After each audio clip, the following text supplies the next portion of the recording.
For most Kenyans, using public transport is a routine part of their daily life. But for persons with disabilities, it can be a daunting and even dangerous task. The Kenyan Constitution guarantees equality and non-discrimination for all its citizens, including persons with disabilities.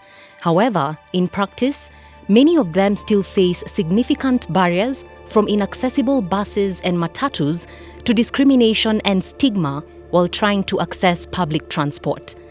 This documentary not only sheds light on the extent of the problem through personal stories of individuals who have first-hand experience of a system that often fails to meet their needs, but also shows stories of resilience, hopes, and dreams for a more inclusive and accessible public transport system that promotes the independence of persons with disabilities. My name is Catherine Siokau. I'm a graduate from Kenyatta University. I did communication and media studies. I'm a mother of one beautiful girl. This is Zawadi. Bless mom.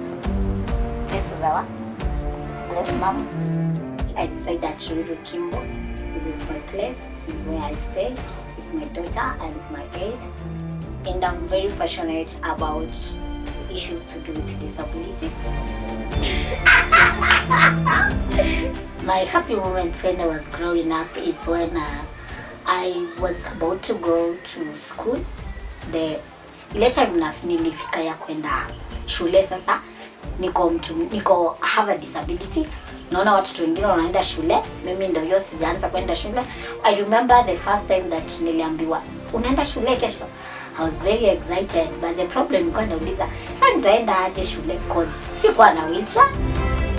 The most part here when you nibamba sana, my grandpa used to beba me with a bicycle. So asubuhi ananipeleka shule na baiskeli. Ikifika saa 6, he comes back ananichukua na baiskeli, tunaenda nyumbani. And then watoto wengine wakazieleza, kwa nini utembei? Nawaambia sababu mimi simko na miguu. Mimi siwezi tembea. That's why grandpa wangu ananikuja na baiskeli, and they were like, tunataka kukuwa rafiki yake. So they hawakuiona ati niko na I'm different from them, walikuwa impress. Mpaka saa hii, by the way, hiyo age group tulikuwa tunasoma nao, we are still good friends kwa sababu we created a bond.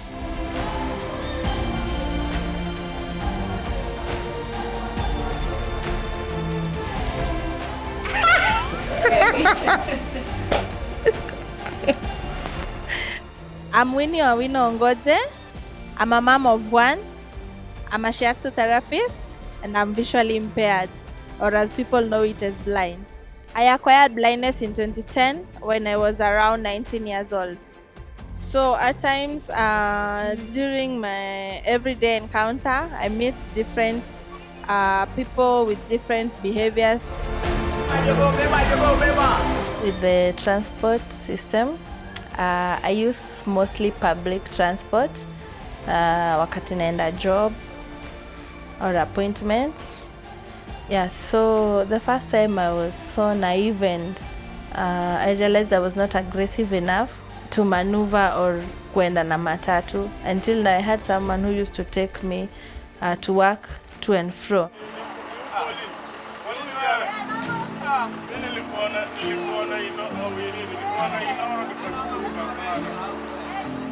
What? The Kenyan transport. Kama ningeweza pewa wish hivi tu niamke in another country juu ya Kenyan transport, naweza sema God, so just give it right now to me. Why? It's hectic and hard.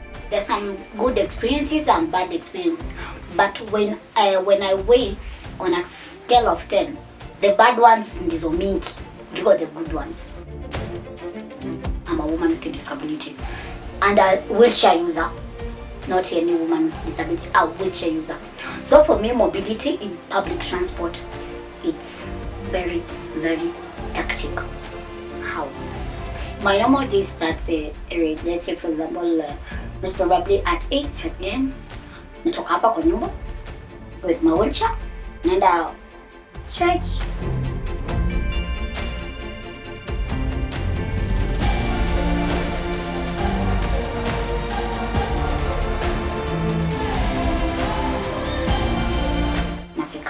stage ya kwenda town, it's there. Ikipata gari itakubali kunibeba, fine. The stage manager ananiona and then anasema preserve that seat for this lady. Anakuja, anaita conductor ama herself for himself, ananinua, ananiweka kwa the seat hiyo ya driver. Then they fold the wheelchair and then we go to town. Tukifika town, so mimi naenda na wheelchair yangu, nafika church house, naingia kwa ofisi, nafanya kazi zangu.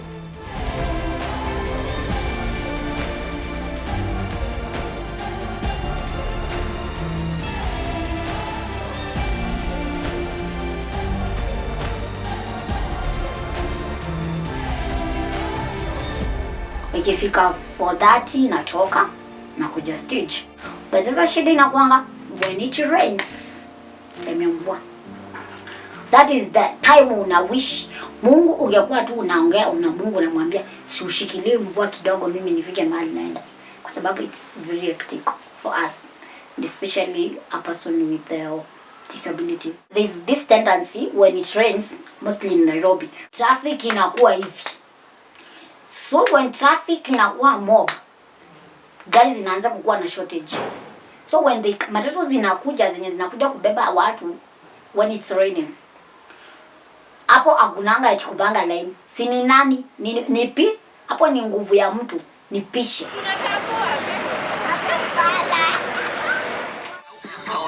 Sit low, but I've been there and I done that. That's old news, throwback. This right here is where it's at. Still spit dope like we crack. Still ride tracks like mopeds. Still got flow like welcome mat. This beat banging. Most matatu operators, I think some of them wanakuanga they are not aware of what disability is, or they don't understand. Ama wengine tu wako arrogant. It has been my way for advocacy na take very positive because niliona watu wengi wanajua na hakuna kitu wanajua, so they have to relearn from me. I have to take out what they used to know and give them now what they are supposed to know. How I pay my transport. So with the currency that we have, the notes are of different length and width. So tukianza 50 shillings ni ndogo, followed by 100, then 200, then 500, then 1,000 is the biggest. So when I usually leave the house, I make sure I check, or my nanny checks for me the currency that I have. I have a wallet ninapanga 200 kando, 100 kando, hivyo. So I don't mix them. Sasa nikipeana kwa gari, I know I'm supposed to be expecting this change. Wednesday, 11:10 a.m. Wednesday, blue play, 2 minutes. So I have a phone nowadays. We thank God for technology. Phones have come with a different setting. They've been there, but now we were not aware per se. So they have a setting inaitwa accessibility, and it has voice over or talk back. So when you put it, it enhances you to use the phone. It talks back to you, or you can command it to talk, to do some things in the whichever thing you want. So it's very easier for me also to use the phone.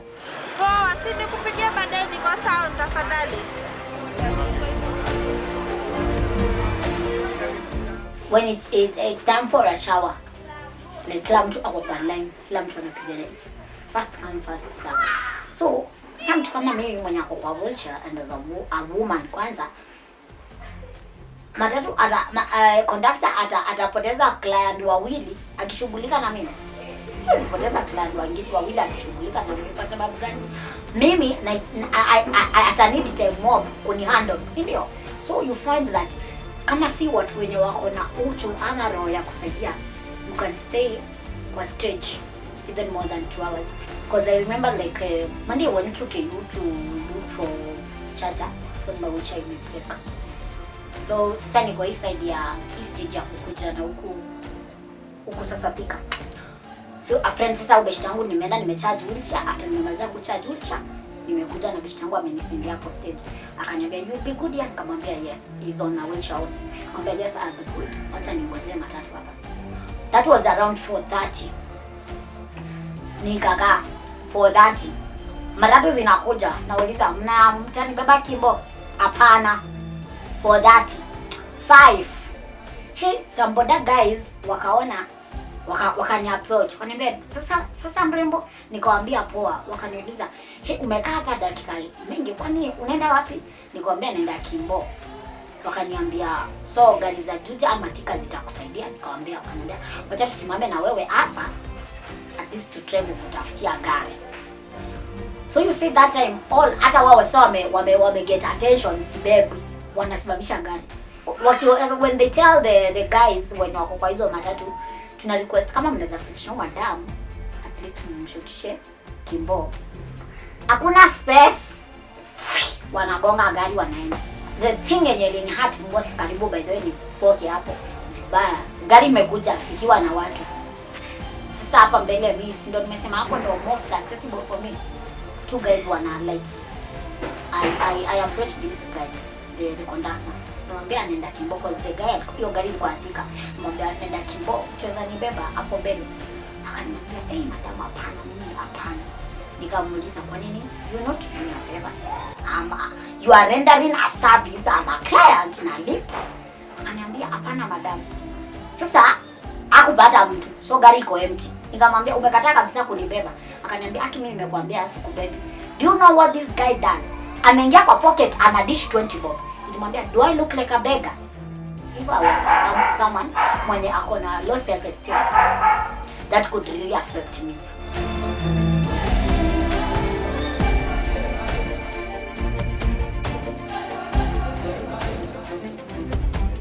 My worst experience ilikuwa hiyo kushikashika ovyo ovyo.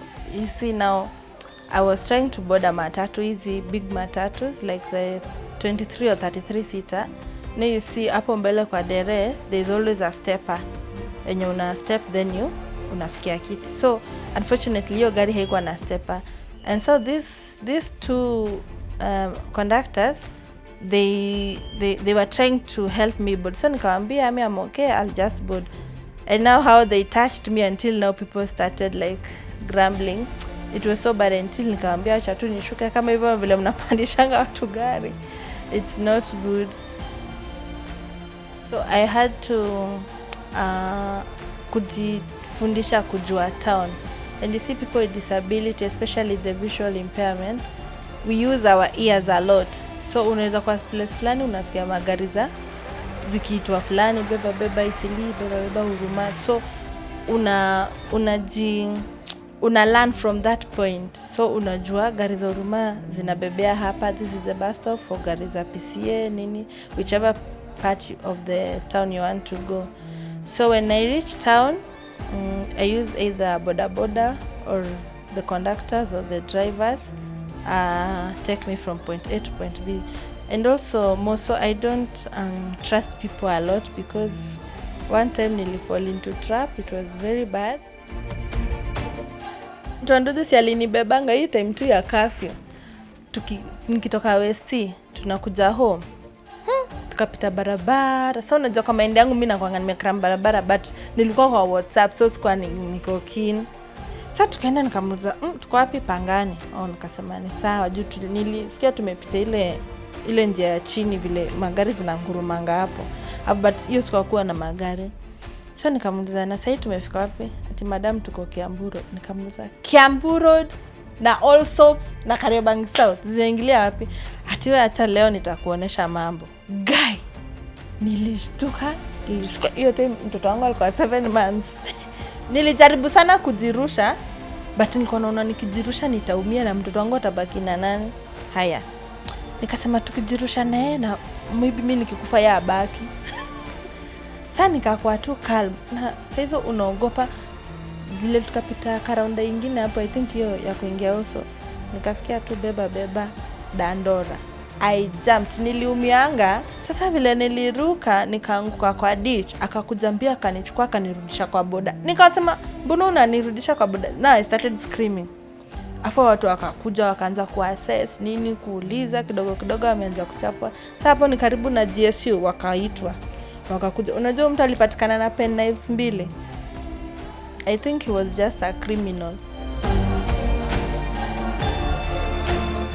Talking of public transport and persons with albinism, there are a number of challenges that persons with albinism face in the public transport space. Persons with albinism in many parts of Africa have been associated with myths and misconceptions related to being sources of wealth or having charms that could cure diseases, especially sexually transmitted diseases. This exposed them to derogative talks among commuters and especially the touts in major terminals. The boda guys in most stages, they've always associated me as a person with being money, ona pesa inapita, to categorically quote. So, well, we have had lots of this. It doesn't necessarily made me angry, but I take it as an opportunity to sensitize them on albinism and what it entails. Matatu sometimes tunakuwa kama masaa ya rush, morning ama jioni, tunaonangana waste ya time. Anabeba muda sana. Kisi kupenda. Anabeba muda kupanda gari ama kushuka. Namwacha tu. Beba msidi kia siweze beba. Kitu ya kwanza huwezi onyesha bride jia juu hawezi ona. Sasa itabidi umshike mkono ufuke na yeye. Sasa shida ingine inapatikananga kwa hao watu wenye hawaoni. Hauna hiyo wakati wa kumfukiza uende na yeye. Kuna mama fulani nambebanga hapa morning anashukuanga pale GM. Sana sana mama kama huyo, sababu ashatujua sisi watu wa sekta matatu, anajua wale watu wako na roho mzuri, roho mbaya. Anaweza pata gari yako yafikiwa, lakini atakuja akae hapo sababu ushampea service. Kama conductors ama watu wa barabara, kitu ya kwanza uweshukiza huyo tuseme kama a crippled ama wheelchair, uwezi mshukisha mahali popote, na ukimshukisha inakuanga shida kwako. Wewe ndio utashikwa, utafungwa ama ukuliwe pesa. Sasa inabidingi upitize ule mtu mahali anaenda. Sasa unamteza. Kama watu wanatumia wheelchair, mara mob tukiwasaidia, si ukuja tunachukua wheelchair zao, tunamuinua, tunamweka kwa kiti ya mbele. Tukishamweka kiti ya mbele, ile wheelchair tunachukua tunaikunja. Gari kishaja tunamweka ndani. Tukishaweka katikati inaenda. Haya, vipofu pia kuna vile tunawahelp. Kutoka chini wale tunabeba wengi ni wale tunawajua tayari. Sasa wakishaingia kuna zile viti specific wamepewa, hawezi enda kwa nyuma, either kae mbele na dere ama hapa kwa mlango kwa makanga. Fellow workers kama mimi wa man drivers na maconductor naweza wa advice, hao watu pia ni binadamu na kukuwa na ulemavu si ugonjwa. So ile kitu naweza waambia ni wajue wale watu ni mabinadamu na wanatuhitaji. Pia nyinyi mtoke huku mkuje muwafundishe wajue maana yake kama venye mimi nilijua maana yake. Naweza waadhimisha namna hii. Niwaambie kila mtu ni bahati yako naye, kama ako na mkono na kama ako na mguu. Sisi wote hiyo inakuanga mapenzi ya Mwenyezi Mungu. Aweza kutoa hata kama uko mzima. Kwa hivyo wote aweza kutana na mlemevu, ajue ni mtu kama sisi na amsaidie. As a person with disability, I hate pity. I hate pity a lot. Because hiyo huruma kuna venye as much as I have a disability, when you pity me, unani disable more.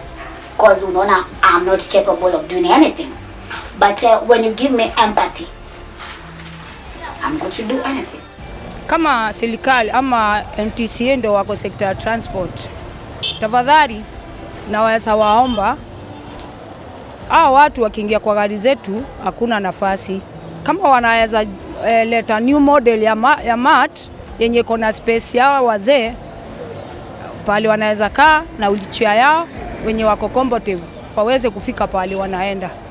NTSA na serikali ile kitu wanafaa kufanyia wale watu disabled na basikanisha na sisi watu wa matatu ni kukubali mtu yeyote mlemavu awekwe mahali anataka kushukia, hata kama kuna stage ama kama hakuna. What I'd really love is that there should be advocacy sensitization. They should be sensitized about people with disability, because they are the same people tunakutana nao in our everyday activities, day-to-day activities. The bus stops should be, zinafaa zitengenezwe in a way ukialight you can trace your way maybe kwa hizo seats zinakwanga kwa bus stop as you wait for your next ride, or if you are calling a rider, or whichever thing you want to do that time. The most effective measures or recommendations which I would really like the public transport sector in our Kenyan system kufanya. Kitu ya kwanza ni create awareness. Creating awareness about the disability rights. Hiyo ingine ni NTSA should make sure that when the matatus are being designed, zina designiwa in a way that they are friendly and inclusive to persons with disabilities, not only physical disabilities but even other disabilities. The other one is to our autistic fellas. Noise. They try to as in regulate your noise inakwanga kwa matatu industry, because you find autistic people, that one, the noise is not good for them. Accessibility to public transport has been an issue, especially on the design of public transport vehicles in Kenya. Many public transport vehicles are not accessible, especially to users with physical disability. A person on a wheelchair will be exposed to lifting so that they can access a matatu, for example. This renders them capable of being sexually violated by the staff of these matatus. They are helping you, so you have to persevere or even adapt to such mistreatment. What I would like to tell anyone who is out there and doesn't have a disability is people with disabilities are human beings first. A person with disability need to be embraced. A person with disability don't need sympathy. A person with disability just need empathy and an inclusive environment, so that that person can be able to deliver or do their daily chores without strain. And if we all embrace dignity and diversity, we shall have an awesome world. Our journey through the experiences of persons with disabilities in the Kenyan public transport system may be ending, but their journeys continue every day. We hope that this documentary has sparked conversations and ideas that can contribute to a more just, accessible, and inclusive world, and inspired you to be a part of the solution, whether by raising awareness, advocating for change, or simply being more mindful of the needs of persons with disabilities. We want to express our sincere gratitude to the persons with disabilities who have trusted us with their stories. Your resilience and determination are a testament to the human spirit. Let's keep the conversation going to ensure that everyone has equal access to transport and, by extension, to socio-economic opportunities.